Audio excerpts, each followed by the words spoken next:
ഇനി നമുക്ക് ജിയോജിബ്രയിൽ എങ്ങനെ ഫ്രാക്ഷൻ, അതുപോലെ തന്നെ square, cube, power of power, പിന്നെ പ്ലസ് ഓർ മൈനസ്, പിന്നെ നമ്മളെ സെക്കൻഡ് ഡിഗ്രി ഇക്വേഷൻ, ഇതൊക്കെ എങ്ങനെ നമുക്ക് ടൈപ്പ് ചെയ്യാൻ നോക്കാം. ടെക്സ്റ്റ് കൊടുക്കുക, എന്നിട്ട് ക്ലിക്ക് ചെയ്തതിന് ശേഷം പ്രിവ്യൂ ഇവിടെ ഓണാണ്. നമുക്ക് റൂട്ട് എക്സ് വേണമെന്ന് വിചാരിക്കുക. അപ്പോൾ നമ്മൾ ചെയ്യേണ്ടത് / ഇടുക, എന്നിട്ട് സ്ക്വയർ റൂട്ട് എന്നർത്ഥത്തിൽ SQRT എന്ന് ടൈപ്പ് ചെയ്യുക. എന്നിട്ട് കേളി ബ്രാക്കറ്റിനകത്താണ് നമ്മളെപ്പോഴും എഫക്റ്റ് വരേണ്ട വസ്തുക്കൾ കൊടുക്കേണ്ടത്. എക്സ് എന്ന് എഴുതി. ഇപ്പോൾ നമുക്ക് റൂട്ട് എക്സ് എന്ന് വന്നു. ഇൻറ്റു വൈ എന്ന് കാണെങ്കിൽ ഇൻറ്റുവിൻ്റെ ചിഹ്നം നമുക്ക് വേണമെങ്കിൽ ഇവിടെ നിന്ന് എടുക്കാൻ നോക്കൂ. ഇൻറ്റുവിൻ്റെ ചിഹ്നം നമുക്ക് ഇവിടെ നിന്ന് എടുക്കാം.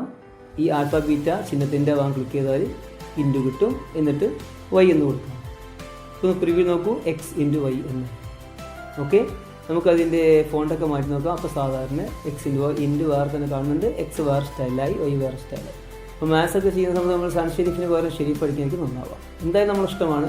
ഓക്കെ, ഇങ്ങനെ നമുക്ക് എന്ത് ചെയ്യാം, റൂട്ടുകളൊക്കെ ടൈപ്പ് ചെയ്യാം. ഇനി നമുക്ക് ഇങ്ങനെ ടൈപ്പ് എന്ന് വിചാരിക്കാം.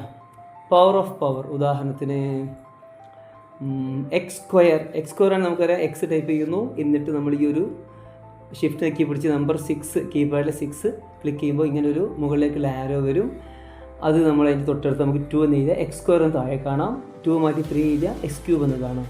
പക്ഷേ ആക്ച്വലി ശരിക്കും നമ്മൾ ചെയ്യേണ്ടത് എന്താണോ പവർ വരുന്നത് അതിൻ്റെ മുമ്പിൽ അതിൻ്റെ ബ്രാക്കറ്റിൽ കേളി ബ്രാക്കറ്റിൽ എഴുതുന്നതാണ് ശരിയായ രീതി. അപ്പോഴും സെയിം എഫക്റ്റ് തന്നെയാണ് ഉണ്ടാവുക. ഇതാണ് ശരിയായ രീതി. ഓക്കെ, അല്ലാതെ എഴുതിയാലും എക്സ് ക്യൂബ് നമുക്ക് കിട്ടും. സെക്കൻഡ് പവർ നമുക്ക് ബ്രാക്കറ്റിൽ എഴുതേണ്ട ആവശ്യമില്ല. എഴുതിയാലും നമുക്ക് കിട്ടും, എഴുതിയില്ലെങ്കിലും കിട്ടും. പക്ഷേ ഇങ്ങനെ പവർ കൊടുത്ത് എഴുതുന്നതാണ്, ഇങ്ങനെ ഈ ബ്രാക്കറ്റ് കൊടുത്ത് എഴുതുന്നതാണ് നല്ലത്. ഓക്കെ, ഇനി നമുക്ക് എങ്ങനെ എക്സ് ക്യൂബിൻ്റെ ഒരു പവർ എങ്ങനെ എഴുതാൻ നോക്കാം. എക്സ് ക്യൂബിൻ്റെ പവർ ഇപ്പോൾ എക്സ് ക്യൂബ് റേസ് ടു 6 ആണെങ്കിൽ അതെങ്ങനെ എഴുതാൻ നോക്കാം. ടെക്സ്റ്റ് ടൂൾ കൊടുക്കുക, എന്നിട്ട് ക്ലിക്ക് ചെയ്യുക. നമുക്ക് നേരത്തെ ചെയ്ത പോലെ തന്നെ എക്സ് എന്ന് ടൈപ്പ് ചെയ്യാം. എന്നിട്ട് ഈ ഒരു പവറിന് ചിഹ്നം ഇടാം. എന്നിട്ട് കേളി ബ്രാക്കറ്റിൻ്റെ അകത്ത് 2 എന്ന് എഴുതാം. അപ്പോൾ നമുക്ക് താഴെ എക്സ് സ്ക്വയർ വന്നു കഴിഞ്ഞു. ശരി, ഫോണ്ട് ഓൺ ആക്കുന്നു. ഇപ്പോൾ എക്സ് സ്ക്വയർ എന്ന് കഴിഞ്ഞു. ഇനി നമുക്ക് ഇതിൻ്റെ ഒരു പവർ കാണണം. ഇതിൻ്റെ പവർ കാണിക്കണം, എക്സ് സ്ക്വയറിൻ്റെ പവർ.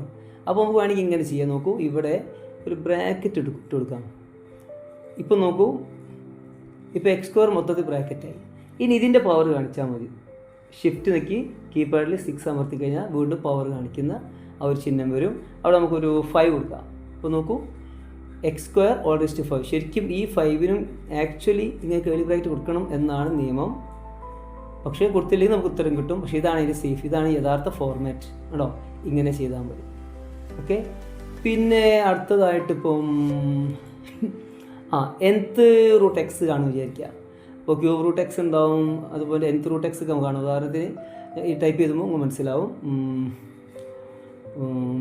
/ SQRT എന്നിട്ട് സ്ക്വയർ ബ്രാക്കറ്റ് കേളി ബ്രാക്കറ്റിനകത്ത് ഞാൻ എക്സ് എന്ന് എഴുതി. നമുക്ക് ഇപ്പോൾ അവിടെ റൂട്ട് എക്സ് എന്ന് പറഞ്ഞു. നമ്മുടെ ഈ റൂട്ട് എക്സിൻ്റെ അവിടെ n കാണിക്കണം. അതായത് nth റൂട്ട്, ഇനി 3 ആണ് ക്യൂബ് റൂട്ട്, 4th റൂട്ടൊക്കെ കാണിക്കാൻ സാധിക്കും. അപ്പോൾ അതെങ്ങനെ നോക്കാം. അത് നമ്മൾ ഇങ്ങനെ ചെയ്താൽ മതി. ഈ ക്യൂബ് റൂട്ട് SQRT ചെയ്തതിന് നേരെ ശേഷം കേളി ബ്രാക്കറ്റിൻ്റെയും മുമ്പിലായിട്ട് ഇതിൻ്റെ ഞാൻ ഇപ്പോൾ കേസർ കണ്ടോ നിങ്ങൾ, അവിടെ ഇങ്ങനെ വെച്ചിട്ട് സ്ക്വയർ ബ്രാക്കറ്റ് ഇടുക. സ്ക്വയർ ബ്രാക്കറ്റ് നോക്കൂ, ആദ്യം സ്ക്വയർ ബ്രാക്കറ്റിൻ്റെ ഒരു ഭാഗം ഇട്ടപ്പോൾ താഴെ മിസ്സായി, എന്നാൽ സ്ക്വയർ ബ്രാക്കറ്റ് കംപ്ലീറ്റ് ചെയ്തപ്പോൾ വന്നു. ഇനി അതിൻ്റെ അകത്ത് നമുക്ക് എന്തെങ്കിലും ഒന്ന് ടൈപ്പ് ചെയ്ത് നോക്കാം. ഞാനിവിടെ ഒരു 3 ഇടുന്നു കേട്ടോ. നമുക്ക് ഇവിടെ 3 വന്നു കഴിഞ്ഞു. ഇങ്ങനെ ക്യൂബ് റൂട്ട്, ഇനിയിപ്പം 4th റൂട്ട് ആണെങ്കിൽ അതങ്ങനെ എഴുതാം. nth റൂട്ട് ആണെങ്കിൽ n കൊടുത്താൽ മതി. ഇങ്ങനെ നമുക്ക് nth റൂട്ടും കാണാൻ സാധിക്കും. ഇതിൻ്റെ സൈസ് ഒന്ന് കൂട്ടി നോക്കാം. മൊത്തം സൈസ് ഒന്ന് കൂട്ടി നോക്കാം. ലാർജ്. ഓക്കെ, വ്യക്തമായി കാണാനാണ് ഇങ്ങനെ ചെയ്തത്.